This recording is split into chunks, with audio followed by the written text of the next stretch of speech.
Casey Joyner is set to join us from The Athletic and the Philadelphia Inquirer as the Eagles lose a tough one. We'll get into that one, plus get one thought on every game. Casey Joyner's appearance is brought to you by Cape Regional Health System for a healthier life.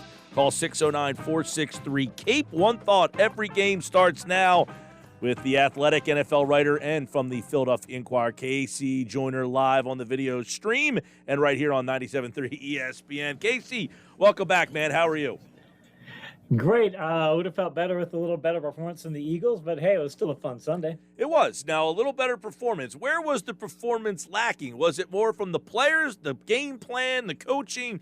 When you look back at that game, it looked like a winnable game, but 17-11, an ugly game, a winnable game that just a couple of plays here or there really changed the dynamics of that one. I'd say it's a little bit of everything. There were a lot of improvements between week 1 and week 2, believe it or not. There are a number of places where the Eagles improved and a number of places where you could look at them and go, this has the makings of a really good team. But there were a couple of areas, especially I think there were a couple of coaching areas that I hate to say it brought back to mind Doug Peterson. And I don't mean that in a good way. All right, well, let's go over some of those things because Nick Sirianni did admit yesterday, hey, I could have done a better job. I wish I could have called some different plays. You know, sometimes it's not the play call, it was the play design. I thought some of the play design, you know, on some of those goal line plays inside the red zone could have been a little better. You have the makings of the best run blocking team in the league coming off of I've got that metric called good blocking rate that measures how often an offense gives ball carriers quality run blocking. The Eagles had a 63.3% good blocking rate in week 1. That's a fantastic number. They led the league in that category last year. You get a first and goal at the 1-yard line, and you throw the football. Bear Bryant used to say, people ask him, why is your goal line defense so good? He said, because we forced the other team to pass. Some bad things can happen when you pass. And the Eagles didn't have to pass on that first down play. In fact, they ought to just to run the ball 4 straight times and make San Francisco beat them. And they didn't. They decided we're going to throw a pass. And even my son on second down was saying, they ought to throw Philly special here. My 16-year-old son, as smart as he is, if he knows Philly special is something they're thinking about, you know the San Francisco coaches are probably thinking about it too. So, yeah, Sirianni needs to look at his goal line play calls. Right. So inside that red zone, they had a little bit of problems. And obviously, you look at the play down the sideline. They hit Quez Watkins on that big play. But, Casey, did you think they took too many shots down the field? I did, and they're taking the wrong kinds of shots. I mean, it's easy to say that, but you're not hitting uncontested shots. You're going up, always getting to receivers who are covered by players. And what you're trying to do on deep passes most of the time is you're trying to find a way to, you're never going to get somebody uncovered because it takes a blown coverage for that. All the Eagles had a couple of those in this contest on their defense. You're usually not going to get that, but you're not trying to send receivers to matchups where they're probably not going to win. And I don't think the Eagles have a receiving core where you say, hey, I want you running straight down the field with a good coverage safety sitting over top of you. That's not the kind of passes you want to throw. Jump balls are not their specialty. This isn't Randy Moss we've got out here. So, yeah, I think the Eagles would like to rethink what they do vertically because there are probably some other things that they could do besides throwing to covered receivers. Yeah, I was wondering, in that game, I think on Friday we talked about, Zach Ertz, Dallas Goedert, maybe get the middle of the field, the tight ends. Only 4 targets in the game from the tight end. I thought that was something that they could have done more of. I couldn't agree more. They should have done more, but they could have done more, but they should have done more. But I think San Francisco, they're probably adjusted as well. And I think San Francisco looked at week 1 and they said, okay, you dink and dunk passed all the way downfield. As we talked last week, the Eagles only had a deep pass per the NFL game book. If you look at measure it by air yards, it's a little different. But one pass to travel 15 or more yards downfield in week 1. And I think San Francisco said, fine, we know you could do that, and you're very efficient when you do that. So we're going to take some of that away. We want to make you throw to these matchups that you don't want to throw to. And we're not going to give you the tight end as a check down. If they're going to do that, that's fine because you do have playmakers elsewhere, but you got to be able to hit those playmakers. And again, I think it says something. The Eagles couldn't get the receivers open against the San Francisco secondary. They've got some solid players. I mean, Lenoir got beat a couple times on the 91-yard play, and he got beat on the touchdown that got called back because the receiver stepped out of bounds. But this is not a shutdown defense. This is not a secondary that I have any red-rated players in. So this is a concern for the Eagles because if you can't get open against yellow-rated players, it means you've got pretty subpar receivers. All right, well, let's get into that because are the Eagles, they've got 2 young players out there, Smith and Rieger, a first-year player and a second-year player. Are they not strong enough yet? Are they not ready to kind of get off the coverage? If teams already found out that, hey, we can get you from breaking off the line of scrimmage? Especially Smith. I think that the 49ers got physical with him, got right up on him, and said, we don't think that you can get open or you can just physically your way downfield. We'll cap you with the safety over the top. We don't think you're going to beat that coverage. He is a space guy. You've got to get him into space and let him move. He's got some speed. And I think if you put him in certain situations, if you get a mismatch, if you got him against the linebacker, great. I love that matchup, throwing him all day. But if you get him against other situations where you've got safeties and cornerbacks who are playing certain types of leverage to say, we're going to limit the routes that you can run, and we're going to make you run into traffic situations, it's a problem because you as the offensive coordinator then have to say, I need to find ways to get him out of that situation because they put him into situations just by virtue of their defense to make him do things he wasn't very good at. So either he's got to get better at things he's not good at, or you've got to find ways to not make him do that. So it's a problem for the Eagles. Yeah, I think, and look, he's a first-time play caller. I think he obviously said, hey, I wish I could have called some better plays throughout the course of the day there. If they could kind of marry what they did in week 1 and week 2, they should have a little bit better balance. Now, they ran the ball pretty well, but you talked about the offensive line. They lose Brandon Brooks. They have the makings, you say, of the really good offensive line. Now, Dickerson came in. He was kind of up and down. But overall, how did the line perform, and can they utilize what that line does to, continue to build this offense? I very much liked the fact that they were leaning on the ground game more in this contest. I thought it was something that they needed to do. The problem for the Eagles this year isn't the good run blocking because they had mentioned the 63.3% good blocking rate in week 1. That's fantastic run blocking. They got a 47.8% good blocking rate in week 2. So, I mean, those are both really good numbers. 40 is about the league average. If you're above that and if you're close to 50 in a game, you're doing well, that's great. But the league average of good blocking yards per attempt, which is how productive you are when you get good run blocking, is 8.5 yards. Week 1, they're sitting at 7.4 yards. Yesterday, 6.4 yards. They're not getting quality gains or big enough gains when they're getting good run blocking. And that is, there's a lot of things that can cause that. San Francisco plays the type of defense that wants to take that away from you, that if you do beat them up front, they're going to fill the gaps pretty well. They're going to pursue well. So I think there are some issues there. But I'd also like to see Miles Sanders see some of the breakaway skills he showed last year because he really hasn't shown them so far this year. And they need that if they're going to lead on the ground game. All right. Miles Sanders, obviously, in the run game, they're averaging about 5 yards a carry. So it looks like they can get the yards, as you mentioned, on the ground. But that wasn't the big problem yesterday. It was, as you kind of talked about, they took a lot of shots on the field. They didn't utilize the middle of the field. Let's flip over to the defensive side of the ball real fast. They've given up 23 points in 2 games. They gave up 17 yesterday. So is this a good defense when you watch this team? Is this a defense that they can hang their hats on? This is a very good defense. What I liked about in the running game, we came in contest going, okay, are they going to be able to stop the 49ers ground game? Yesterday, they only gave up 37.5% good blocking rate of defense. That is really good, especially against the Niners. And they only allowed, this has been a problem. We talked about it for years, and I mentioned it in my Philadelphia Inquirer article last week. The Eagles, in the 4 years under Jim Schwartz, ranked 29th or worst on defense in good blocking yards per attempt, the average that they give up defensively. They usually give up almost 10 yards or sometimes more than 10 yards per carry when you got good blocking on them. Yesterday, 6.8 yards. They're just not giving you the big gains. So they're getting more consistent at winning the point of attack blocks yesterday. So I love where they're at there. And if you look on in coverage, by the way, if you're looking at coverage there, the coverage metrics for the Eagles cornerbacks is fantastic. So far, Steven Nelson per Pro Football Reference, 6.4 yards per target this year. That's a great number. Darius Slay, 3.9 yards. You can absolutely build a defense in that kind of coverage. All right. We will see how that defense fares against the Dallas Cowboys, who are loaded with weapons. We'll talk more about that on Friday when KC returns for one thought on every game. But let's take a look at one thought on every game for week number 2. And see how it affected everything in week 2. Let's start off with Cincinnati and Chicago. The Bears get a home win there, but they open up a can of worms because Andy Dalton got hurt in the game. Now they're saying he will play when he's ready to go, but what did Fields do in that game?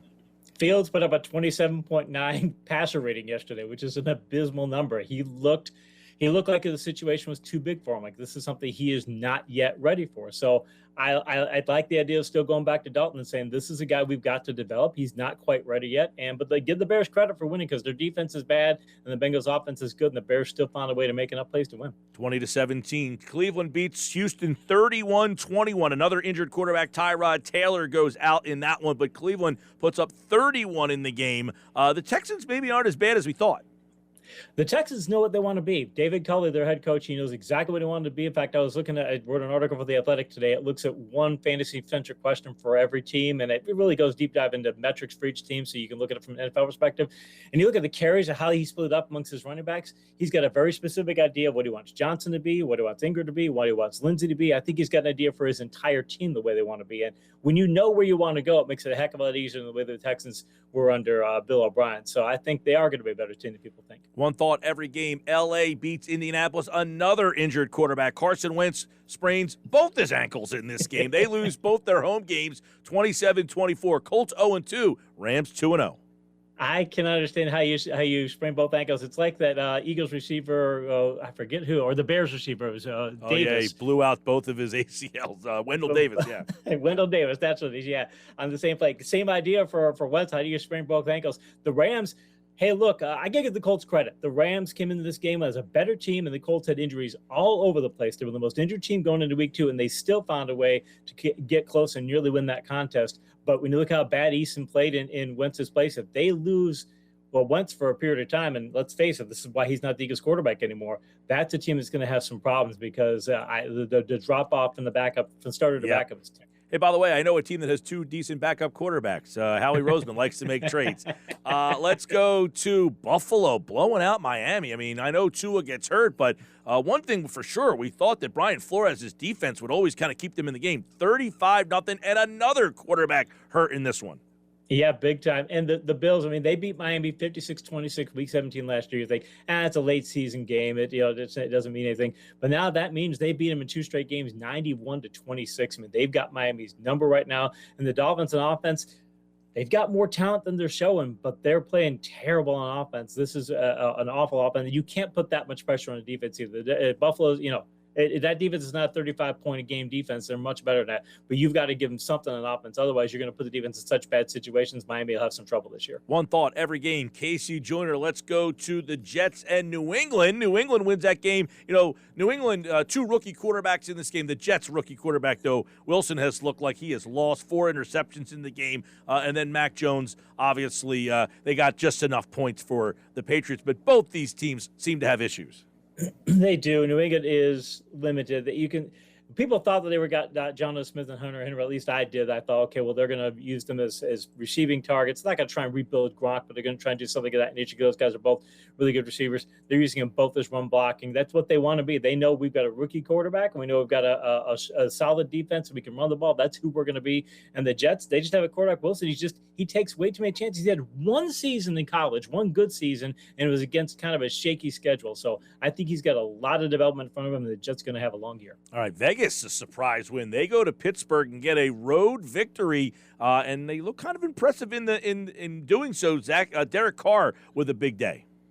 Derek Carr leads the league in pass attempts. I covered him in that article in The Athletic. He leads the league in pass attempts and pass completions, and his vertical numbers are tremendous. You would just not think that's what the Raiders are, especially because they play Baltimore and Pittsburgh. You wouldn't think that's what they'd be. But Pittsburgh's defense was missing 4 starters by the end of the game. Their secondary is shaky, and Ben Roethlisberger is already calling out the offensive coordinator. Steelers could be in some trouble. One thought every game, New Orleans, maybe another. So there's a couple surprise games. This one at the top of the list. Carolina beats up New Orleans 26-7. We might have to look at this Panthers team a little differently.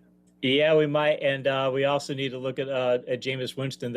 I got to give Sean Payton credit. I talked about in the article in The Athletic. Sean Payton, give him credit. He found a way to keep Jameis Winston from throwing interceptions. He just doesn't have him throw it all. I mean, the Saints are, you just call 20 passes a game. But the thing is, he still leads the league in vertical interceptions, despite throwing like 20 passes a game. And the Panthers, yes, they are. Darnold is not a great quarterback. He is a good, possibly very good quarterback, possibly a top 12 quarterback in the right situation. And the Panthers are finding the right situation. They got a good defense, that Panthers team. They made some savvy pickups in the offseason. Denver beats Jacksonville to get to 2-0. Teddy Bridgewater with a big game down there. A lot of people like that Denver team. If the quarterback plays well, they might be a team to keep an eye on. They lost Judy, and they still played well enough to win. I mean, this is not – They're a kind of team that, hey, look, they have a certain style of winning. They have a certain style of game that they want to play. It's going to be close to the vest, but they've got enough receivers to make the plays. They've got Fant. They've got Sutton. He had a very good game yesterday. And Bridgewater, he passed all 7 Parcells. As I said it many times over the years, quarterbacks who do that tend to be really good. And the Jaguars got some big problems because I think their offense is in a very bad way, and Lawrence looks every bit the rookie this year. All right, Minnesota, a heartbreaking loss for them. They thought they kicked the field goal to win, a short field goal. In fact, on the radio, if you were listening, they won the game. They actually end up losing. Arizona 34-33. Murray for 400 yards in the game. 400 yards. The Arizona offense is fantastic. And the thing is, Vikings, this is going to be the problem for both these teams. The Cardinals, they're both going to get to shootouts. We talked many times over the years that shootouts are 50-50 propositions, even for the best offenses. But the Cardinals have more talent on defense and a better offense. The Vikings still should have won this game. They've had kicking problems over the years. This kind of thing has come up before. And that's who they are. And it's going to tear Mike Zimmer apart, because if that's who they are as a team, I really don't think, despite what they have, their offense is good enough to win a lot of games. I think the Vikings have a long year. That's a team that deteriorated quickly on the defensive side of the ball. Atlanta, Tampa Bay, they fought them. Atlanta took a late lead in that game, and then a couple of late interceptions by Matt Ryan, who had a pretty good game up until the interceptions, but Tampa too much. They win 48-25. Give Arthur Smith credit for stepping up in his second game. He had a very terrible first game, and he still kept that team fighting, was very creative, but Tampa's just got such a significant talent edge. And again, Brady, he gets down. There was no surprise that they were going to come back. And think of it, the Bucs, I don't think, are still playing that well.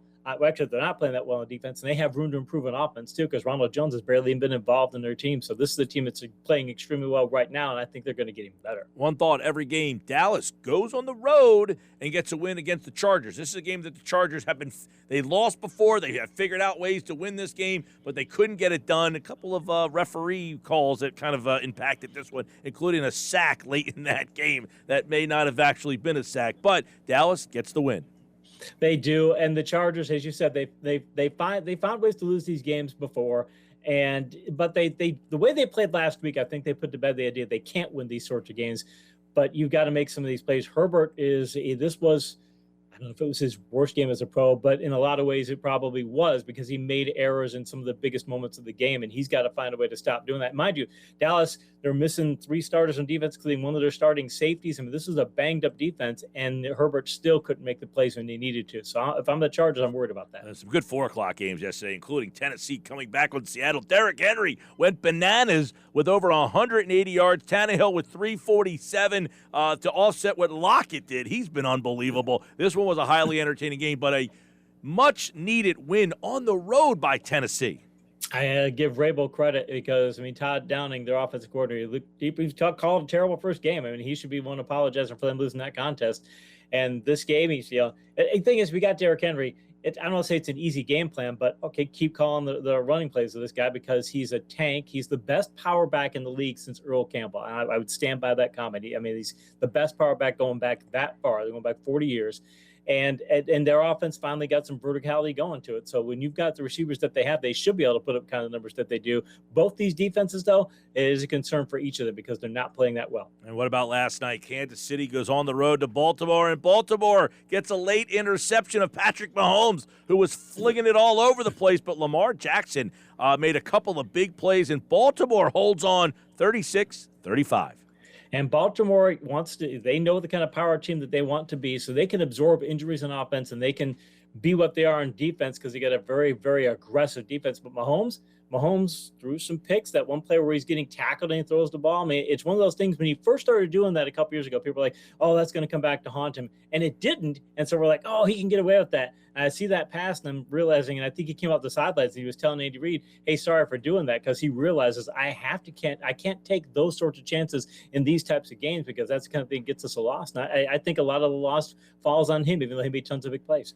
One thought every game, including tonight's Monday night matchup. Detroit plays Green Bay. Green Bay looked awful in week number 1. Detroit at least showed a little bit of fight. So can the Lions go on the road and pick up a win against Green Bay? I don't know what we think about Green Bay, but Detroit at least showed a little fight, something Green Bay did not in week 1.